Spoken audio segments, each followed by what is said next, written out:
Today we're going to learn about Le Chatelier's principle right here. Le Chatelier's principle, yay!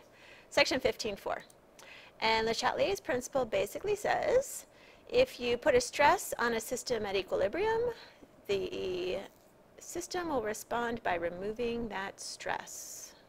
Or, as written here, if a change is imposed on a system at equilibrium, the position of the equilibrium will shift in a direction that tends to reduce the change. All right, so let's cover up some of this stuff. What can shift equilibrium? We could have concentration changes, pressure changes, temperature changes. So concentration. We can add aqueous or gaseous compounds, and that would shift equilibrium away from the substance. If you add a solid or liquid, it won't affect the equilibrium because solids and liquids are not in the equilibrium constant expression. If we add a chemical that reacts with something in the reaction, that's a gas or an aqueous substance, the reaction will shift toward the component, because by adding a substance that reacts with the component, we're removing that component, so the system wants to make more of the component. Okay, adding solids or liquids have no effect on the equilibrium position.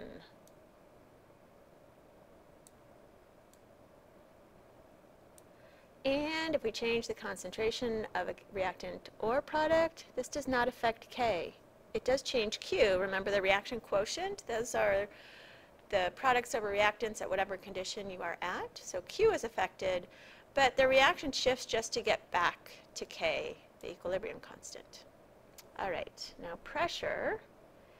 If you add an inert gas, one that doesn't react with anything in the reaction, nothing happens to equilibrium because you have not changed your concentrations or your partial pressures of any of the reactants or products. Now, if we change the volume of the reaction vessel, we increase the volume. That means we have decreased all the reactants and product concentrations for gaseous chemicals. And this will cause their equilibrium to shift to the side with more moles of gas. You want to think of this as we've decreased all the pressures, so we need to increase the concentrations of the side that has more moles of gas. What do you think would happen if we decrease the volume? Probably the opposite. Yes. If we decrease the volume of the reaction vessel, we shift to the side with fewer moles of gas.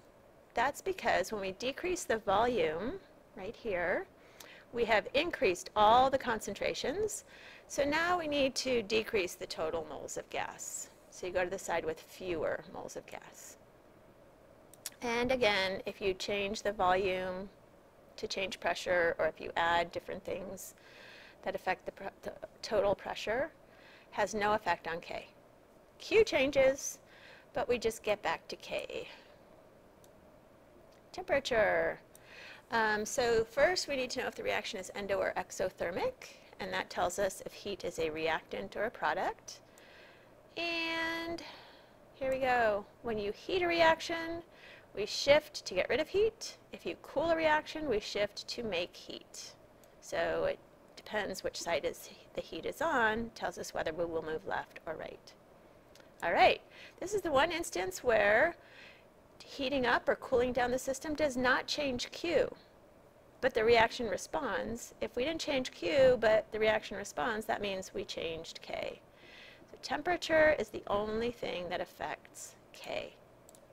Okay, and when we're doing Le Chatelier problems, your explanations have to include the statement, by Le Chatelier's principle, the reaction will respond by getting rid of or creating something which causes a reaction to move left or right.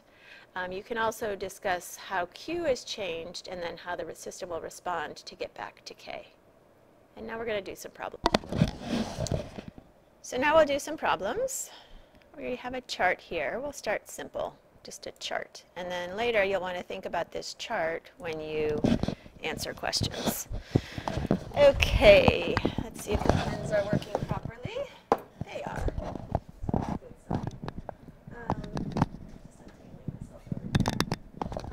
Waiting.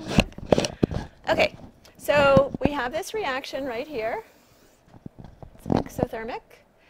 And if we remove some nitrogen, that's the stress. Now the response is, if we remove this nitrogen, the system wants to make more nitrogen. So we're going to, the response, the system responds by making nitrogen, which means the reaction needs to go to the left. If we're going to make nitrogen, we need to make nitrogen go to the left. We don't talk about the effect on the chemical that we added or are taking away. I'll explain that sometime later. Okay, hydrogen right here. If we're going left, hydrogen increases and ammonia decreases. Next one, adding hydrogen. And if you want to do these on your own and just pause this, you're welcome to do that. So adding hydrogen, we're adding some hydrogen into here. And what does the system want to do if we add hydrogen? It wants to do the opposite. It wants to remove some hydrogen. To remove hydrogen, we need to go to the right. To the right. And the nitrogen, if we go to the right, nitrogen goes down, ammonia goes up. Okay. Add ammonia. We're going to add some ammonia in here. So the system wants to get rid of ammonia. Remove ammonia. You should know that NH3 is ammonia. To get rid of ammonia, we need to go left. And if we go left, nitrogen and hydrogen go up.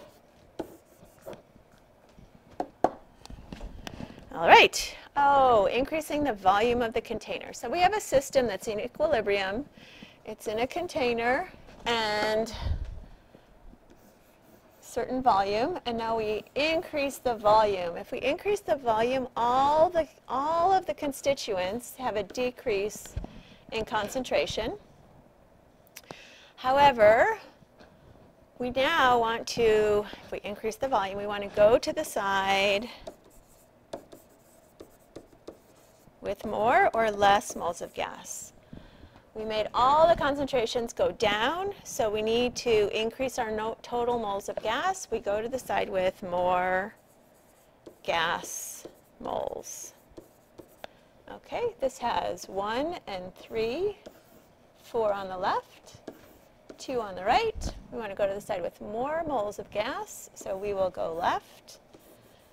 And this should say effect on moles, not concentration. Moles, moles. Okay.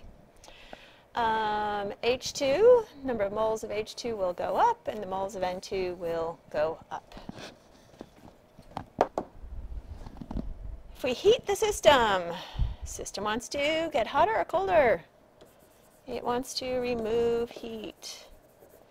And in order to remove heat, heat's over here, we need to go to the left. And if we go to the left, let's see, N2 goes up, H2 goes up, and H3 goes down. Add a catalyst. I didn't say anything in the notes earlier about catalysts. So what do you think? System wants to remove the catalyst. No, no, nothing. No effect. No effect. Boom. Done. Okay, new problems. Okay, and we're not going to do a chart this time, but you're going to have to explain things in words. You must read these carefully and think about what are they asking you. Equilibrium is established. We put some solid ammonium hydrosulfide. I don't know what you would call this. We'll just call it NH4HS. That's hydrogen sulfide. Ammonium hydrogen sulfide. We put that in an evacuated container, and at equilibrium we've still got some of the solid left over, which means we are at equilibrium. Solid's left over, and we have some gases in there. So we need to predict what's going to happen and explain it. What's the effect on the partial pressure of the NH3 when we add more solid to the container? I'm about to answer the question, but if you know it, just pause and write down your guess. Pause it. Here we go. We added a solid. No effect. K is not in the solid, in the solids are not in the equilibrium expression, so solids have no effect on the equilibrium position.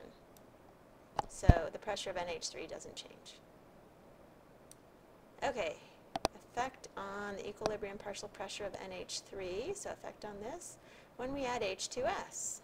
Okay, you can actually write all your answers down and then just look at the solutions at the end if you want.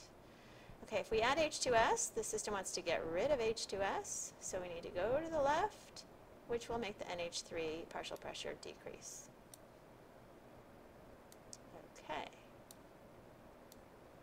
The effect on the mass of solid ammonium hydrogen sulfide. Now, I told you that solids don't affect the position of equilibrium. However, the mass of a solid can be affected. So we're going to decrease the volume of the container, which means we have this container and we make it really, really, really small, which means that the concentrations of the gases, here's our gases right here, they all increase. Well, if we increase the concentration of the gases, K is too big now. Our partial pressures, we've changed Q. Partial pressures are too big. We need to get back to where we were before. So the reaction will go to the left, and the mass of the solid will increase. There's your answer. Okay. Oops.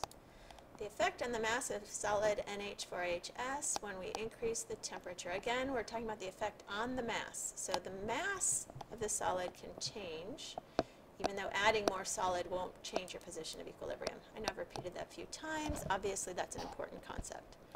Okay, we increase temperature. Oh, delta H is positive, which means heat is, this reaction's endothermic. Heat's on the left. So if we increase the temperature, we want to get rid of heat. We need to go to the right, which will make the mass of the ammonium hydrosulfide go down. And here we go.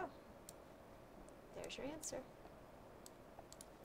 And I've got this little note here. Oops, I didn't mean to underline that, but that's okay. Well, it's important anyway. The only thing that affects K is temperature. You got to remember that. The only thing that affects the kinetic rate constants and the equilibrium constant is temperature. All right, new reaction. Let's see, can I move this a little bit? Oh, did not want to move up and stay there. That's too bad. Okay, so we have a new reaction. Delta H is negative, which means heat is a product. Okay. We're at equilibrium. And we're going to make these changes, and we want to predict the effect of each of the following changes on K and on the number of moles of SO3. Okay. Decrease the volume. We didn't change the temperature, so K is not affected. Again, pause if you want to do these all on your own. Okay, so K is not affected, but if we decrease the volume, so we go from a big volume to a little teeny tiny volume. Hopefully you see that all the concentrations increased. So we need to lower the concentrations, which means we will go to the side with fewer moles of gas. You always want to think, did I increase or decrease the concentrations? Here, when I go from big volume to small volume, I decreased my concentrations. So I need to decrease the number of moles of gas. Go to the side with fewer moles. This side has 3, and this side has 2 total moles. We just add the coefficients of only the gaseous compounds. And so we'll go to the right, which will cause the number of moles of SO3 to increase. Okay. If we add oxygen, does it change K? No! Does not change K. The only thing that changes K is temperature. Okay, so we add oxygen, doesn't change K, but we're going to move to the right to create more SO3 and get rid of the added oxygen. So the mass of SO3 increases. Okay. You'll notice in some of my descriptions I also talk about the effect on Q versus K. So Le Chatelier or Q versus K both are acceptable. Okay, we raise the temperature of the system. We already discussed that delta H is negative, so heat is a product. Heat is over here on this side. So if we raise the temperature, the system is going to move to the left to get rid of the heat. If we move left, SO3 mass or moles of SO3 goes down. And now K, let's see, the effect on the equilibrium constant. If we go left, and we didn't change Q. We didn't change Q at all, we just changed the temperature. So we go left, products go down, reactants go up. K is products over reactants, so K will, what's K gonna do? Go down. Okay, because products went down, reactants went up. K is products over reactants, so K goes down since products went down. All right, last thing, you're going to just do these predictions. So the thing you need to note here is we have a pink, this test tube right here. This is the cobalt hexahydrate 2 ion. And this blue over here, that's the cobalt 2 tetrachloride ion. Those are complex ions. And this one right here is blue, this one right here is pink. The purple is just representing you're right in the middle there. It's your half pink, half blue, so you're purple. And we'll go over these in class, not on Thursday. I'll give you the answers in class next time we meet, which for your class will be Tuesday this year. Okay, so yep, there's your 3 questions, and then you can also watch this 4-minute video which shows you what happens when you actually do these changes. It shows you the changes in the video itself.